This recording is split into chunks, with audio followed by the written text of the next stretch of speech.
татаал тагдырдын маңдайга жазган буйругу менен бул жарыкчылыкта 40-тын кырына жете бербей жашап, ошол эле учурда мезгилдин канатында кыргыз адабиятынын өчпөс барактарында поэзияны терең ынта менен сүйгөн адамдардын жүрөгүндө жашап калган акындарыбыз саналуу гана. Алардын сап башына жазылып калгандардын бири Табылды Муканов.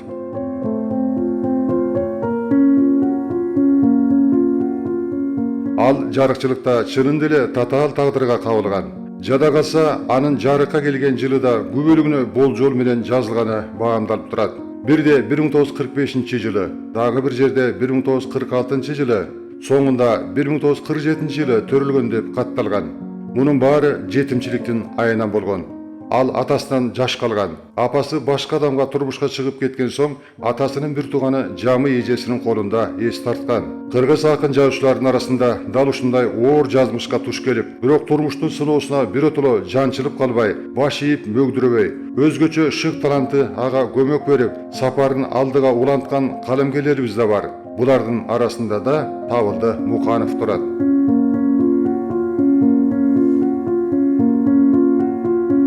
Табылды Муканов азыркы Ысык Көл облусуна караштуу Ак Суу районундагы Бозучук айылында төрүлгөн. 1965-жылы аталган райондогу орто мектепти аяктагандан кийин Кыргыз мамлекеттик университетинин филология факультетине тапшырып, 1970-жылы жогорку окуу жайын ийгиликтүү аяктаган соң республикабыздын пионерлерине жана мектеп окуучуларына арналып 1933-жылдан бери жарык көрүп келаткан Кыргызстан пионери гезитине ишке кирген. Биздин оюбузча бул да жөн жерден болгон эмес. Ал балдарга арнап, алардын жан дүйнөсү менен бир болуп, ар бир сабынан балакайдын бал тили даамдан турган ырларды жазган. Мына ошондуктан 1973-жылы Шуру жоготкон кыз аттуу алгачкы чакан китеби мектеп басмасы тарабынан жарык көргөн.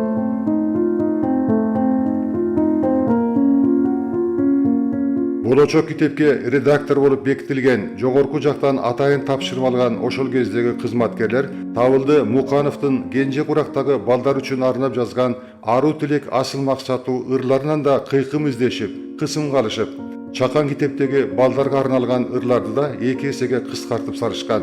Салыштырып айтчу болсок, ал балдардын жүзүнөн сүйүп, колдоруна бергени жаткан момпо сүйдү алып коюшкандай эле болгон. Мындай буттоосуулар жүрөгү назик, дили таза акындын жан дүйнөсүн ооруткан.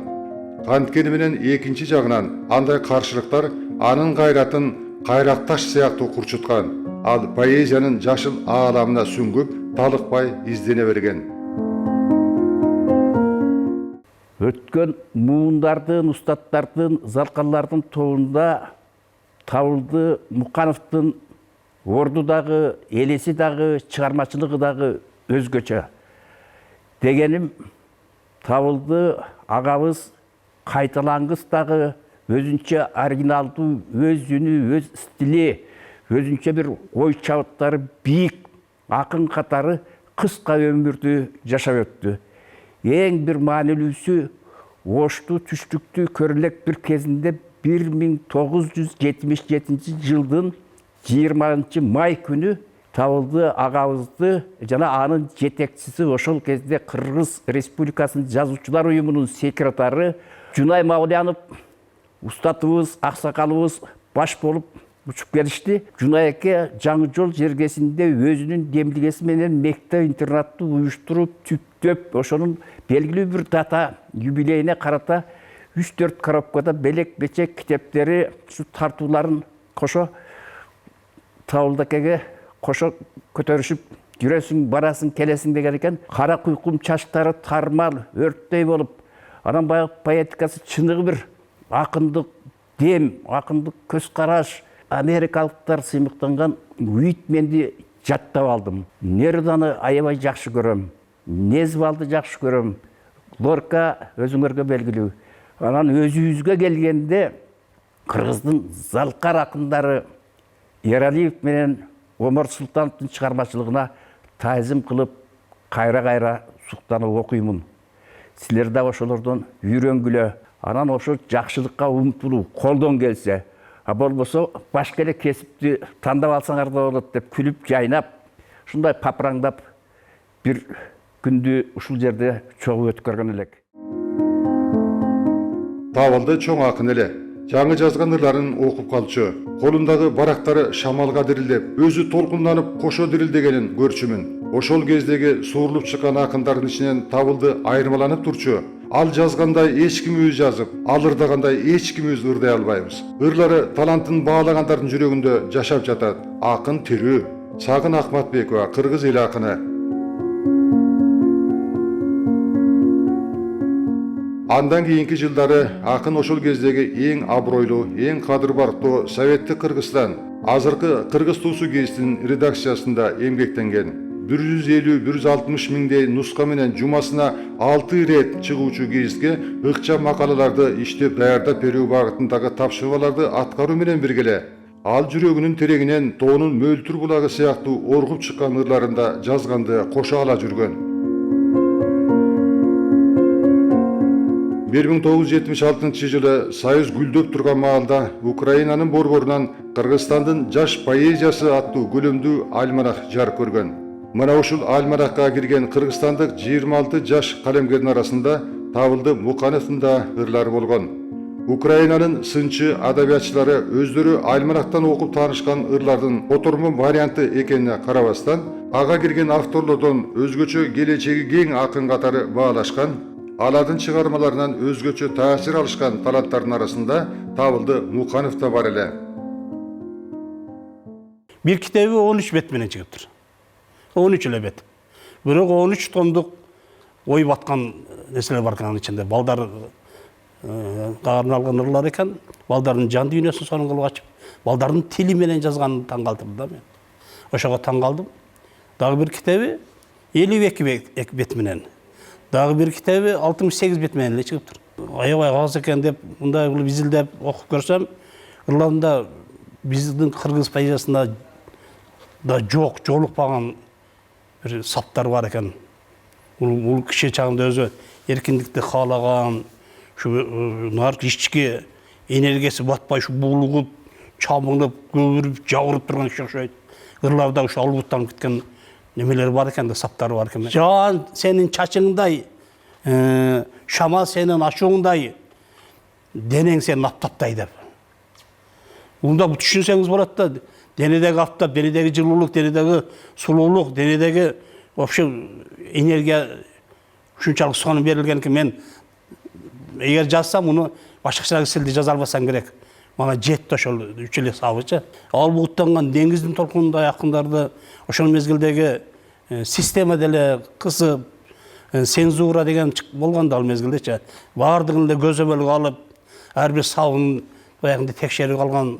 Bunday kişiler batmay kılat. Bunday kişiler andayga gömbeyt. Bular bir katı jarlı jasayt da bularça. Şunday kişi eken da.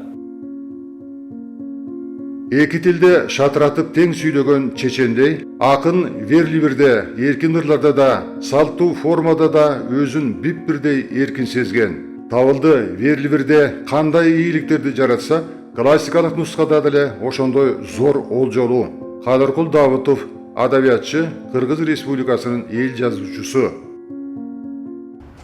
Өлбөстүккө айланып калуу бул акындын туаса талант, кандайдыр бир кыргызга бул энчиленип берилген бир укмуш инсан экенин тастап кеткен да. Анын кандай ырларын барактабайлы, анын эркиндигин, анын айкөлдүгүн, ушундай бир нагыз кыргыздын талант экенин айгинелеп бышыктап турат да.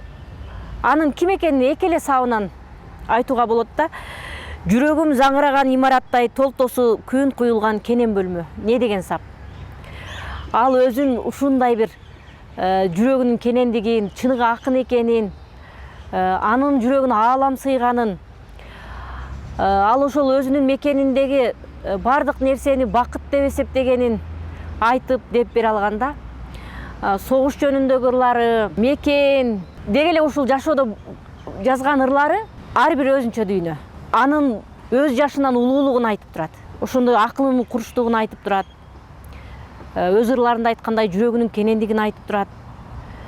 Ырларын окуганда адам чарчабайсың. Башкалардай уйкаштык издеп, көркөмдүк, сулуулук издеп деле жазбайт. Ал эми бир ырындагы табылганы экинчи ырынан таптакыр табууга болбойт. Ар бир ырына ушунчалык бир чоң сүйүү, чоң мээрим, чоң эмгек менен жазганы байкалат да ар бир ырын. Жаш калемгер поэзия ыңтызары катары Табылды Мукановдун алгачкы мектепте окуп жүргөнүндө Жаңырдан кийин деген аталышта өспүрүмдөрдүн жаш лиринчил журналына басылган. Ошондон тартып анын калеминен жаралган ырлар басма сөз беттерине тез-тез жарыялана баштаган. Ал этюдтук стилдеги ырлардын чебер устасы болгон. Ошол эле учурда жазган ырлары менен кыргыз поэзиясына өзүнчө үнү, жаңы табылгасы бар акындын келгенин ачык айгинелеген. 70 жылдарда ошол кыргыз поэзиясына өз үнү, өз добушу менен келген биринен бири артып түшкөн Жоло Мамытов, Турар Кожомбердиев, Курбаналы Сабыттарга куйрук улаш келген ушул Табылды Мукановдун дагы кыргыз поэзиясында өз орду, өз жолу бар да. Мунун бир өзгөчөлүгү өзүнүн замандаштарына мисал эсеби маселен баягы биздин эжебиз Азада Бегимкулова өзүнүн азоо ырлары менен эч кимдикине окшогон, кайра оңдолуп жазылбаган ушу азоо ырлары, анан ушул дагы бир өзгөчөлүгү өзү нукура толук болсо дагы өзүнүн поэзиясы менен элдин баарын таң калтырган, бирок өзүнүн учурунда бактысын таппай, өзүнүн өзү экен Тургунбай Эргешев экен элге билдирбестен кетип калган Тургунбай Эргешевтер менен замандаш болгондо поэзияны аябай окуп, ийне жибине чейин билгендиги, анан аябай сабаттуу экендиги, бул баягы акындарга, баягы кара сөз жазгандарга караганда сабаттуулук аябай көп керек болот да. Бир да ырында ушул үтүр чекиттердин баягы пафос менен айтылганда кайсы жеринен баягы күчтүү сезим айтылат, кайсы жеринде ылдыйга түшөт. Ошонун бардыгы таасын билинип туруп, мунун баягы интеллект акын экендиги даана билинет да. Акын өмүрүнүн соңку жылдары Республикалык Мугалимдер газетасы гезитинде эмгектенген. Эки тилде жарык көрүүчү гезитте иштөө менен согуштун ардагери, кийин кыргыз эл жазуучусу, Кыргыз Республикасынын эмгек сиңирген мугалими деген ардактуу наамдарды алган белгилүү инсан Жунай Мавляновдун дала ирет кеңешин акылын уккан. Бул редакцияда Салибай Шатманов, Орозбай Көчкөнов, Калбүбү Сариева сыяктуу акындар менен чогуу иштешкен. Алар менен чыгармачылык жаатында ачык маанайда астейдил көңүлдө сырдаша билген.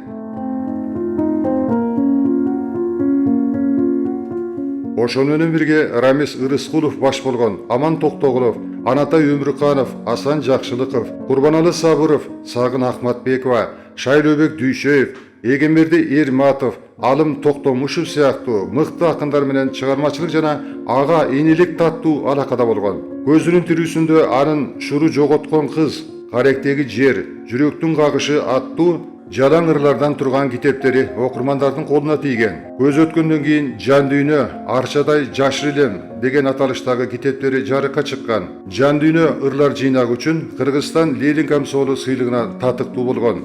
Бирок эң өкүнүчтүүсү, ал ушундай чыгармалары өзүнчө үнү, табылгалуу чыйыры жана кайталангыс таланты бар акын Кыргызстан Жазуучулар союзуна мүчөлүккө да кабыл алынган эмес. Мунун бардыгы ошол замандагы бюрократия, анан өзүнүн башка бирөөлөрчүлөп улунуп жулунбаган, даңк менен мансап үчүн жүгүрбөгөн, сабырдуу да, топуктуу да жан экендигинен улам болгон. Анын чыгармаларын сагынуу менен кээде окуп карабыз. Кийин Табылды Мукановду ачылыш кылып Кыргыздын көрнөктүү адабиятчы, сынчысы, эл жазуучусу Кадыркул Давытов өзгөчө белгилеп, чыгармаларында, макалаларында айтып, кээде жолугушуулар болгондо дагы Табылдыдан үйрөнгүлө, Табылдыдай болгула деп аракет кылганын билебиз. Табылды Мукановдун кыргыз көркөм сөз өнөрүндө, поэтикасында орду төлүктүү. Жаркырап көлдүн жайыгы, чагылат айдын жарыгы, толкунду жиреп баратат кыз менен жигит кайыгы. Алыскы жээкте жылтылдайт алардын түнкү айлы. Уялган сулуу үлбүрөт, жигитке алгач сүйдүрөт, кирпигин катып булутка ай турат көктө үргүлөп. Жүрөктүн чыккан сырларын кыз тыңшайт бейкут түн билет. Байкалып жээктин адыры, жашынды айдын жарымы, бир аздан кийин чыгыштан билинди таңдын дайыны. Термелип турат толкунда кыз менен жигит кайыгы. Табылды Муканов 1983 жылдын жазында чыгармачылыгы гүлдөп турган мезгилинде оорунун айынан дүйнөдөн өткөн. Андан бери 40 жылдан ашык убакыт артта калса дагы бир жагынан үй бүлөсүнүн, балдарынын аракети менен, экинчи жагынан анын кайталангыс талантынын өзгөчө дареметинин таасири менен чыгармалары муундан муунга өтүп жашап келатат. Биздин ынанымыбызда мезгил өткөн сайын анын чыгармалары айрым жылдары үстүнө чогула калган мезгилдин ыпыр-сыпыр чаңдарынан тазаланып, күндүн нуру түшкөн алтын сыңары жарык түсүн чача берет деген ишенимдебиз.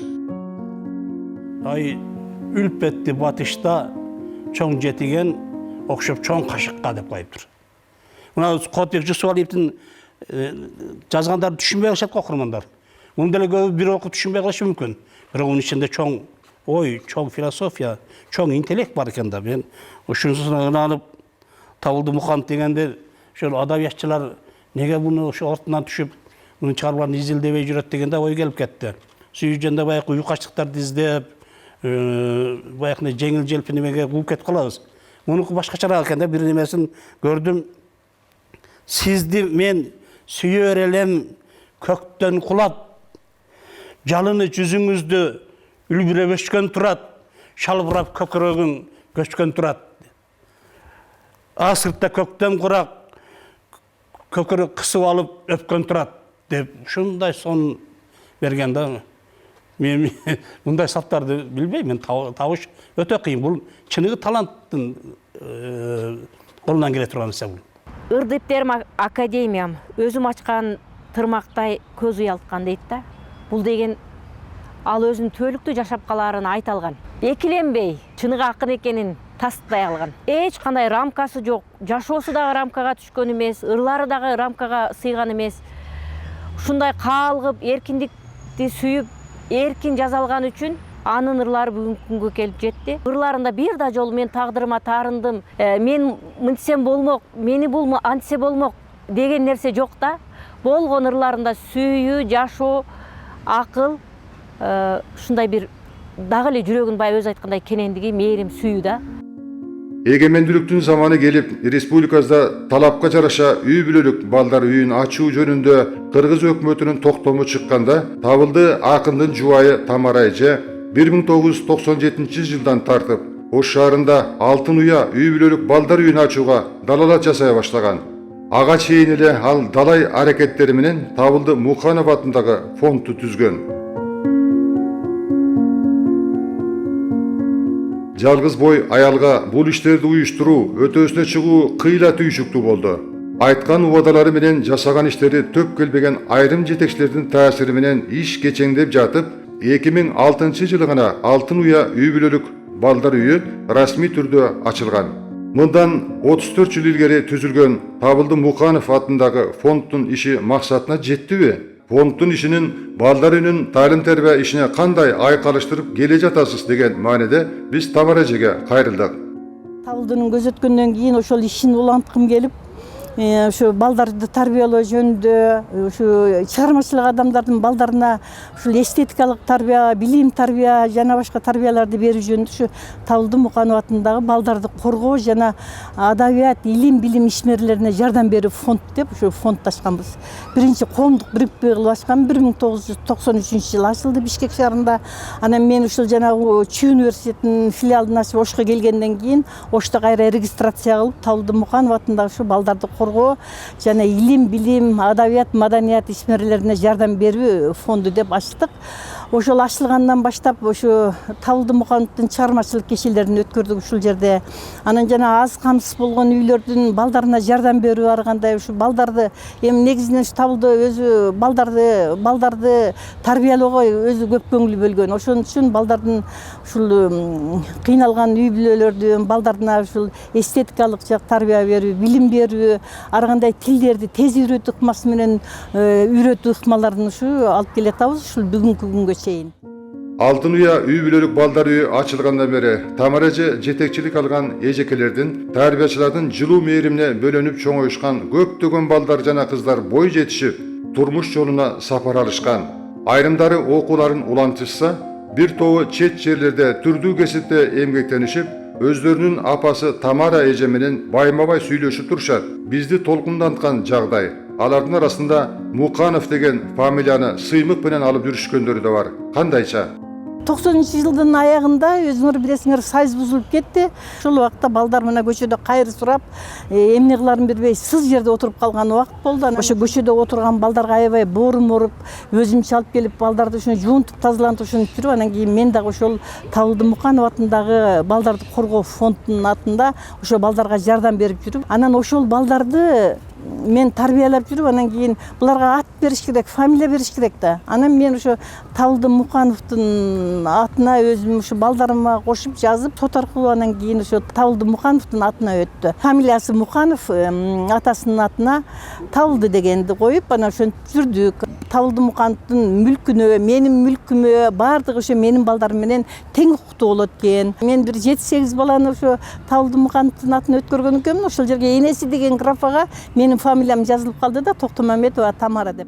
7 жана андан көп бала тарбиялап өстүргөн энелерге мамлекет башчыбыз Садыр Жапаровдун кезектеги жарлыгы менен Баатыр эне ордени, 6 бала тарбиялап өстүргөн энелерге эне даңкы медалы кыйгарылды. Мына ушундай сый урматка ээ болуп, Баатыр эне орденин алгандардын катарында Тамара Токтомамбетова да болду. Анткени ал өзүнүн 3 перзентин кошкондо дагы 5 уул кызга мыйзамдын негизинде апа болуп, өмүрлүк жары Табылды Мукановдун ысымын берип, асырап эрежеге жеткирди. Мындан сырткары ата энесиз ондогон наристелерди тарбияларды, окутту, өстүрдү. Токтомаметова Тамара, Алтын Уя үй бүлөлүк балдар үйүнүн директору.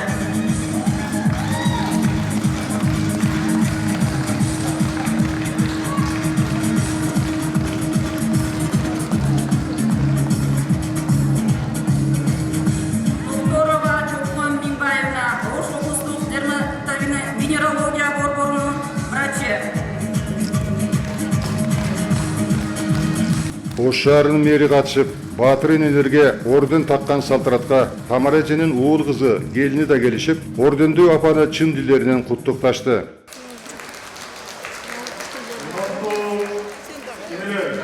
Урматтуу окуулар, кыргызда бир жакшы сөз бар. Бешиктеринен кол дүйнө башына аттайт.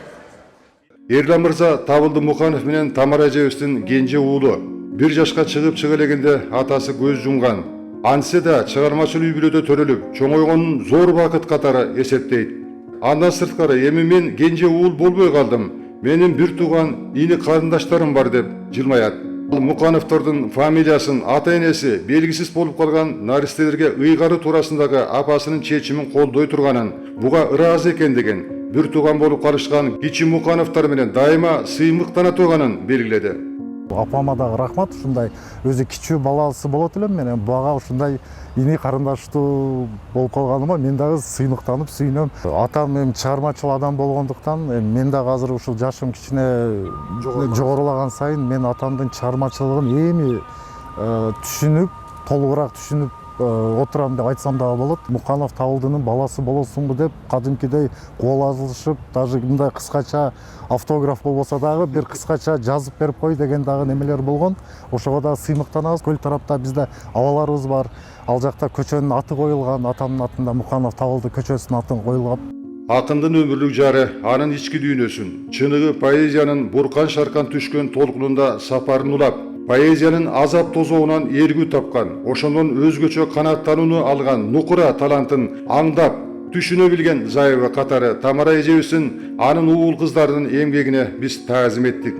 Ошол эле учурда 36 жылдык гана өмүрүндө элинин сыймыгы, кыргыз поэзиясынын татыктуу өкүлү болууга үлгүргөн акындын чыгармаларын кийинки муундарга жеткирүү жаатында тийиштүү мекеме уюмдардын иш аракеттери канааттандырабы? Маектешибиздин пикирин угуп көрөлү. Табылды Мукановдун атын кылымга калтырыш үчүн, төөлүккө калтырыш үчүн китептерин басып чыгарып, анан ушу чыгармачылык кечелерин өткөрүп, жаштарды ушуга тааныштырса деп ойлойм. Жолдо келе жатам, колтуктап досторумдай үмүт ойлор, ашуулар, тайгак татаал укмуш жолдор. Нагыз турмуш кол булгалап, мен өзүнө чакырат. Көбөлөктөй жанымды көлгө уруп, сағызғандай жанымды сайға ұрып, мақсатыма жеткім келет, батырақ. Табылды Мұқанов.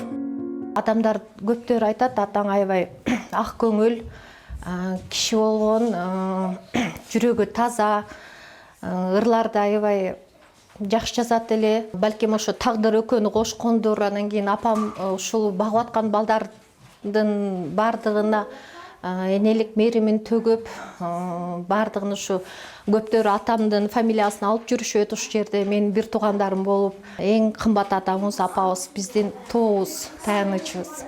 Балдарды университеттерге окутуп, мындай үйлөдү, жайлады, азыркы кезде неберелүү болуп калды.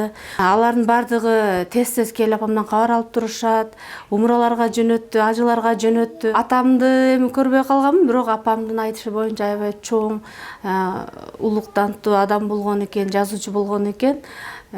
Сыймыктанам ушундай үй бүлөдө келин болуп түшкөнүмө, мен аябай сыймыктанам. Эгемендүүлүктүн алгачкы оошку иш жылдарында акындын мааракелери коомчулук тарабынан өзүнүн деңгээлинде белгиленбей калган. Убакыттын ылдам өтүшү менен алдыда анын 80 жылдык мааракеси да улам жууктап келатат. Ага карата тийиштүү министрликтин жооптуу кызматкерлери, талантына таазим этишкен шакирттери, коомчулук азыртан даярдыктарды көрүүлөрү ылаазым. Атайын биздин мамлекет башчыбыздын фондунан китептер чыгып жатат, катар-катар.